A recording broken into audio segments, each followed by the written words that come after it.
구약성경 1306조 하박국 3장 16절 19절까지 한 목소리로 같이 읽겠습니다. 내가 들었으므로 내 창자가 흔들리고 그 목소리로 말미암아 내 입술이 떨렸도다. 우리가 오래를 치러 올라오는 환란 날을 내가 기다림으로 썩는 것이 내 뼈에 들어왔으며 내 몸은 내 처소에서 떨리는도다. 비록 무화과 나무가 무성하지 못하며 포도나무에 열매가 없으며 감람나무에 소출이 없으며 밭에 먹을 것이 없으며 위에 양이 없으며 외양간에 소가 쏠지라도 나는 여호와를 말미암아 즐거워하며 나의 구원의 하나님으로 말미암아 기뻐하리로다. 주 여호와는 나의 힘이시라. 나의 발을 사슴보다 피하사 나를 나의 높은 곳으로 다니게 하시리로다. 이 노래는 지혜하는 사람을 위하여 내 수금에 맞춘 것이니라. 일본의 내셔널이라는 회사가 있는데 이 회사의 창업자가 마츠시다 고노스케라는 사람입니다. 일본인들에게는 영업의 신, 경영의 신이라는 만큼이나 유명하고 돈을 많이 번 그런 부분인데 그가 그의 인생의 시작을 항상 그 사람의 연설할 때 하는데 그 얘기들을 들어보면 굉장히 불운하고도 힘든 삶을 살았습니다. 아버지가 어렸을 때 파산을 해서요, 초등학교 4학년을 공부하고 중퇴할 수밖에 없었고요. 그리고는 자전거 수리점에 가서 그 일을 돕는 그런 심부름꾼으로 일을 하기 시작했습니다. 11살 때부터 가게에서 일을 하면서요, 엄마가 보고 싶어서 울기도 하였고, 또 그렇게 시작한 그가 후에 이제 기업의 부호가 되어서 그 밑에 500개가 넘는 그런 회사들을 거느리고 종업원만 해도 한 20만 명이 되는 이런 사람들을 거느리는 큰 회사를 일으켰습니다. 어떤 직원이 한날 이 회장에게 물어봤습니다. 어떻게 해서 이처럼 성공하게 되는지 물어봤죠. 마츠시다 회장이 이렇게 얘기했어요. 내가 3가지 하늘의 큰 은혜를 입고 태어났는데 그 3가지는 가난과 허약한 몸과 못 배운 것이다. 이렇게 얘기했어요. 이것이 하나님이 하늘에서 주신 내게 준 큰 3가지 복이다. 이렇게 얘기했어요. 가난하였기 때문에 부지런히 일하지 않으면 살 수 없었다는 진리를 깨달았고 또 약하게 태어났기 때문에 건강의 소중함을 일찍이 깨달아서 건강에 늘 관심을 가지고 겨울에도 냉수마찰을 하면서 90살 정도로 지금까지 건강을 지키면서 살고 있고 또 초등학교 4학년 때 중퇴하기 때문에 이 세상의 사람들을 늘 나의 모두 다 그들을 나의 스승으로 받들고 있다네 이렇게 대답을 했습니다. 이렇게 이 마츠시다 회장은 그 삶이 불우한 가운데 있었지만 그로 인하여서 그는 기죽지 아니하고 더욱 성장할 수 있었던 것입니다. 그러면서 자기의 삶이 그런 것에 대하여서 감사하였습니다. 마츠시다 이 고노스케에게 어떤 기자가 또 경영의 비결을 물어봤거든요. 그랬더니 그가 웃으면서 나는 몸이 약합니다. 그래서 항상 건강에 주의를 기울입니다. 그러다 보니 나를 대신해서 일을 해주는 직원들을 한 사람 한 사람에게 진심으로 감사하고 있습니다. 이들이 없으면 나는 사업을 할 수 없기 때문에 감사하는 마음으로 직원들에게 어떻게 하면 좀 더 행복한 삶을 살 수 있게 할 것인가 이것에 대해서 늘 생각하고 아이디어를 모읍니다. 라고 얘기했습니다. 우리들도 그런 것 같습니다. 우리의 삶 가운데서 우리의 상황이 어떠하든지 그 상황보다도 그 상황을 갖다가 우리가 어떻게 활용할 것인지 그것이 더욱 중요하다고 생각됩니다. 우리가 오늘 읽었던 하박국서에 보면요, 이 하박국 선지자의 시대에는 여호야긴이 통치하던 이런 시대인데 이때에 바벨론이 새롭게 이제 출현하고 한 나라가 새롭게 나타나고 또 그로 말미암아 막 그 아주 난세에 이르게 되어지죠. 새 신생 나라가 출범하게 되어지면 전쟁도 일으키고 막 그렇게 되어지니까요. 그러면서 유대인들이 그 가운데에서 그러한 신생 국가로 인해 가지고 많은 어려움들을 당하게 되어지고 자기 나라가 자꾸 침략을 당하게 되어지고 유대가 자꾸 침략을 당하게 되어지는 이런 시대에 있게 되어졌습니다. 불안한 시대죠. 또 그 시대에 이러한 어떤 주변국으로 인해 가지고 어려움을 당한 것과 함께 농업과 목축업 자기들이 생업으로 삼고 있는 이 일에서도 생계를 유지하는데 많은 어려움을 겪었습니다. 소출도 없게 되어지고 가축도 없게 되어지는 이러한 심각한 문제에 봉착하게 되었습니다. 분명히 하나님께서는 우리가 저번에도 배웠지만 세상을 창조하실 때에 씨 맺은 채소 또 그것으로 인해 가지고 또 다른 식물들을 성장시키고 이룰 수 있도록 이렇게 만드셨는데 동물들도 그들이 성장하고 또 양육되도록 이렇게 만드셨는데 그런데 이제 인간들이 죄를 지으면서부터 그 죄로 말미암아 그와 같은 채소도 그렇고 또 뭐 열매 맺는 그런 과실들도 그렇고 자기의 역할들을 제대로 잘 못하게 됐죠. 무질서하고 혼동의 시대가 된 이런 어려움에 특별히 이 유대는 여러 고충들이 겹쳐서 다가왔습니다. 오늘날 또 우리들도 그렇죠. 여러 가지 어려움들이 한 가지만 오는 것이 아니고 이와 같이 바벨론과 같은 위협이 있는가 하면 이게 좀 지나가고 나면 다음 일이 있었으면 싶은데 그렇게 되지를 잘 않더라고요. 농목축업에 유대가 어려움에 봉착했던 것처럼 우리들도 하나의 어려움이 있고 나면 곧 그 어려움이 지나갔단 말이 끝나기도 전에 다른 어려움이 우리들에게 찾아옵니다. 17절에 보면 무화과 나무보다 그 다음에 또 포도나무보다 감람나무보다 밭의 식물보다 우리의 양보다 외양간 소보다 이렇게 계속 얘기하고 있습니다. 두 개를 갖다가 비유하면서 한 세트로 몇 가지를 얘기하고 있는데 무화과 나무하고 포도나무 이걸 두 가지를 비유하고 있잖아요. 이들에게 사실 더 중요한 거는 무화과 나무보다도 포도나무입니다. 포도나무의 소출이 더 많거든요. 그래서 무화과 나무를 통한 어떤 영향력보다도 포도나무를 통한 영향력이 더 그들에게는 큰 영향을 끼치는 것이에요. 또 감람나무보다 밭의 소출이 그들에게는 더 큰 영향력을 끼치는 것입니다. 또 우리의 양보다는 외양간 소가 그들에게는 더 큰 영향력을 끼치는 것입니다. 그러니까 더 좋은 것을 뒤에다가 써놨어요. 그리고 더 영향력이 큰 걸 갖다가 뒤에다가 써놨어요.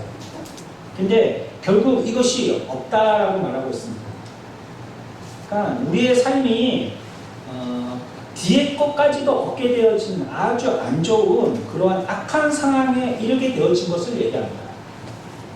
그러니까 안 좋은 게 한 개 오더라도 그 안 좋은 게 우리들에게 치명적이지 않다면 조금 지나갈 수 있잖아요.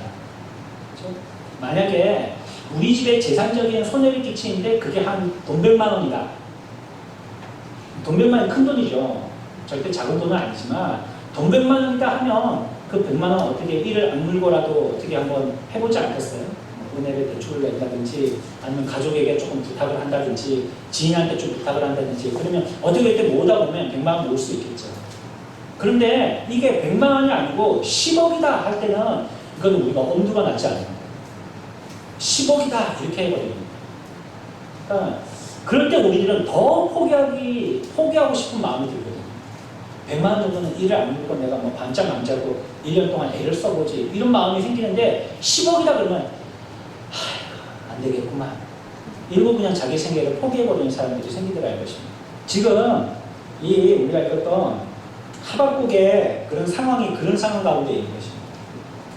작은 것의 영향보다 뒤에 큰 것에 더 큰 영향을 받고 있는 그런 상황입니다. 그래서 이들에게는 뭐 도무지 어떤 이제는 뭐 요것도 없고 저것도 없고 이것도 없고 모든 자기들이 희망으로 삼고 있는 줄만한 큰 영향력의 것들은 전부 다 타격을 받아가지고 그것이 도저히 나한테는 좋은 효과가 나지지 못하고 게다가 뭐 먹고 살기도 힘든데 옆에서 뭐 바벨론이 일어나가지고 그 바벨론이라는 나라가 우리를 갖다가 또 이렇게 힘들게 만들고 하니까 여러 고통을 당하고 있는 상황이다라는 것을 성경은 얘기하고 있습니다.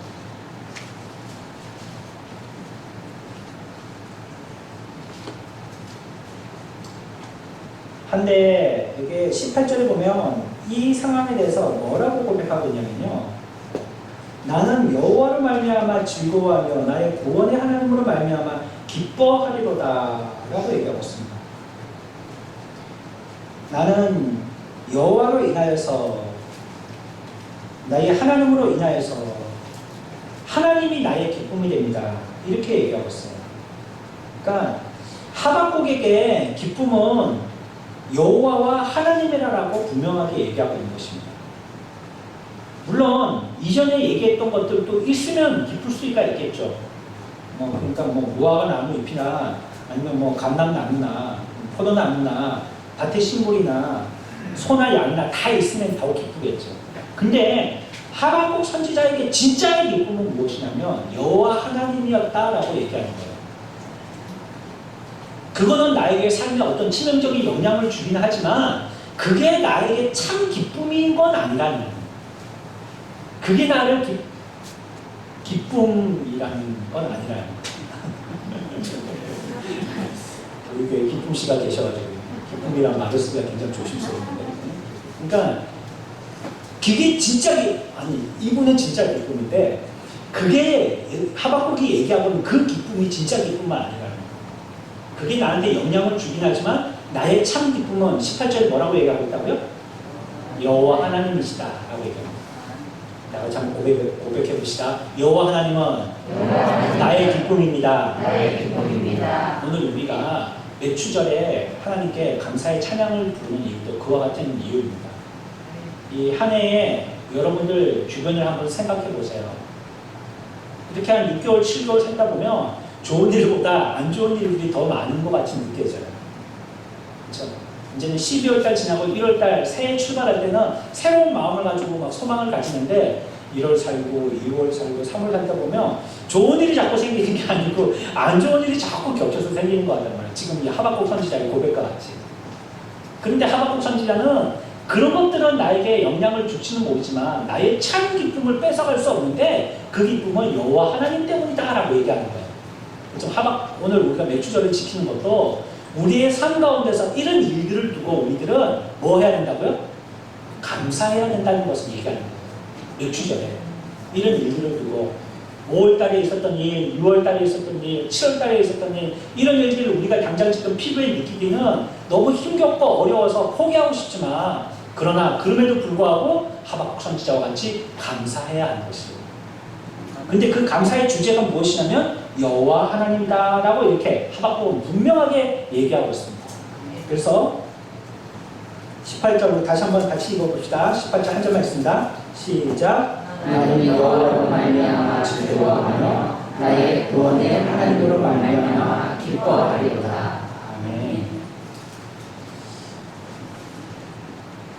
기쁨도 없고 즐거움도 없는데 여호와 하나님으로 말미암아 기뻐하겠다라고 얘기하고 있는 것입니다. 근데 또 19절에 가서는 나를 나의 높은 곳으로 다니게 하시리로다 라고 얘기하고 있죠. 여기서 또 비슷한 의미인데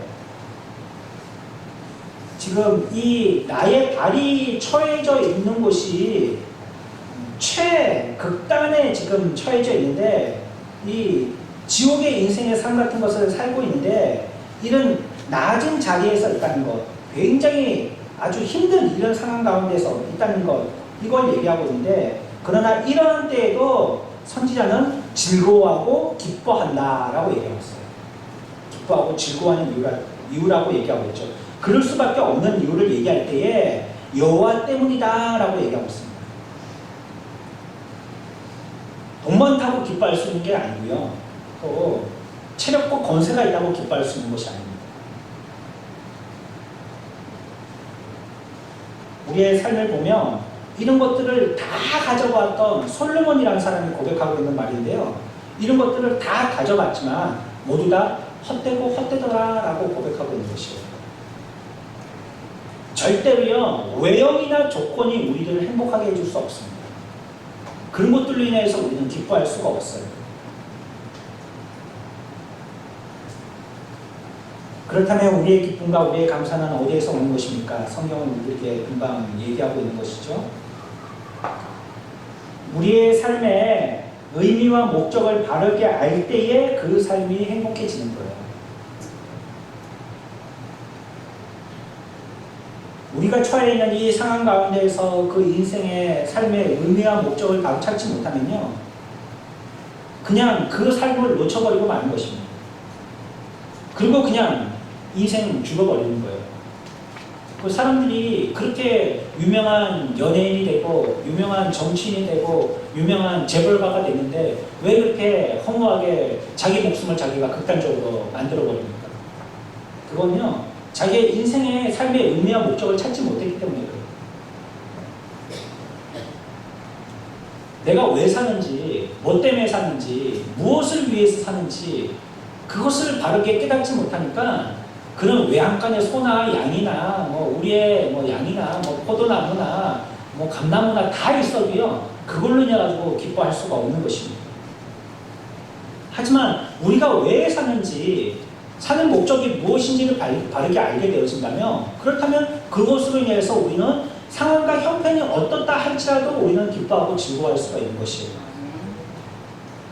고린도전서 10장 31절에 얘기했죠. 그러므로 먹든지 마시든지 무엇을 하든지 다 무엇을 위해서 하라고요?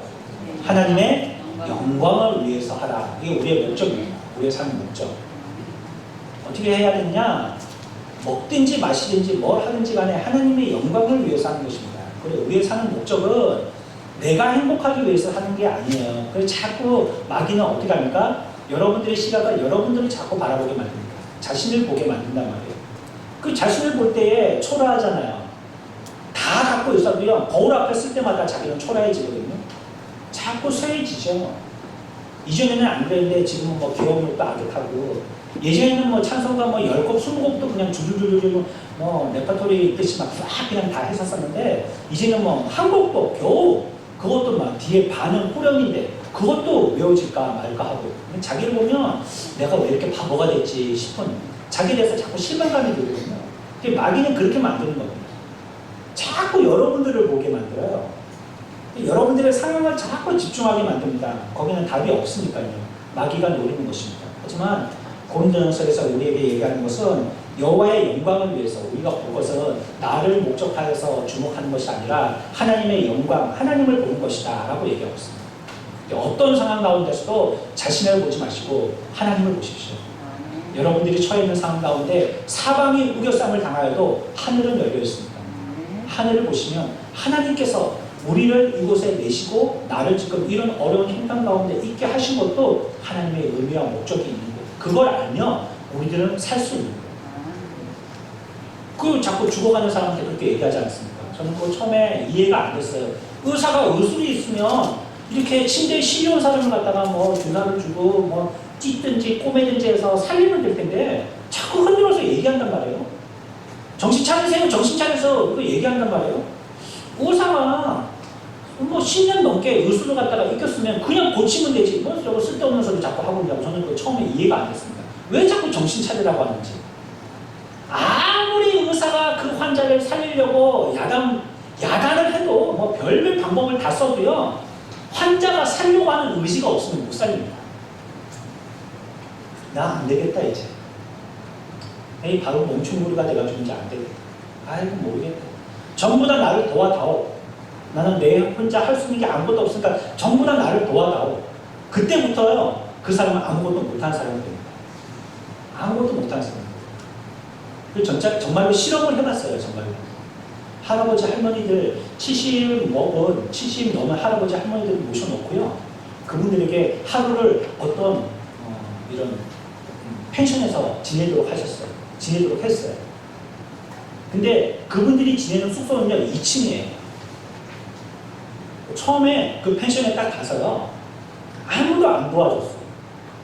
그랬더니 할머니들이 아이고 허리야 하면서 자기 가방 다 들고 올라갔어. 아이고 허리야 천천히. 할아버지들도 아이고 기력이 없는데 그래서 다 들고 올라갔어. 이제 그 할아버지 할머니들은 퇴소하시고요, 다음 할아버지 할머니들이 오셨어요. 근데 그때는 어떻게 했냐면 할아버지 할머니들 옆에 젊은 청년들을 도우미들을 붙여줬어요. 그런데 할머니들 할아버지들이 꼼짝도 못한다는 거예요. 아무것도 못하더라고요. 아무것도 못하더라고요. 아, 나는 거기 못 올라가. 그러니까 다 업어 올리고, 나는 이거 무거워서 못 올려. 그러니까 다 올려주고, 아무것도 못하는 사람들이 되더라고요. 그러니까 자기가 하려고 하는 의지가 있으면 그건 할 수 있는데, 하려고 하는 의지가 없으니까 그거는 할 수 있는 환경이 되더라도 못하는 사람이 되고 마는 것입니다. 우리 주변에 있는 이런 일들을 보고도요, 우리가 하나님께 영광 돌리는 것이 우리의 목적이고 우리의 삶의 의미이기 때문에 우리의 상황이 아무리 악하고 힘들다 할지라도요, 그것 보고 그렇게 위하여서 사는 것이에요. 그를 위해서 힘을 내면서 사는 것이에요. 그러면 그때 돼가지고 죽을 것 같지만 또 살게 하시는 하나님의 방법의 길들을 열어주시는 거예요. 하지만 자기를 볼 때는 실망스럽기만 하기 때문에요, 길이 안 보이는 것입니다. 왜냐하면 자기는 누구보다도 자기 자신을 잘 알고 그 역사를 볼 때 자기가 어떤 인물이라는 것 갖다가 자기 자신이 제일 정확하게 알거든요. 그러니까 자기를 통하면은 자기는 답이 안 나오는 거죠.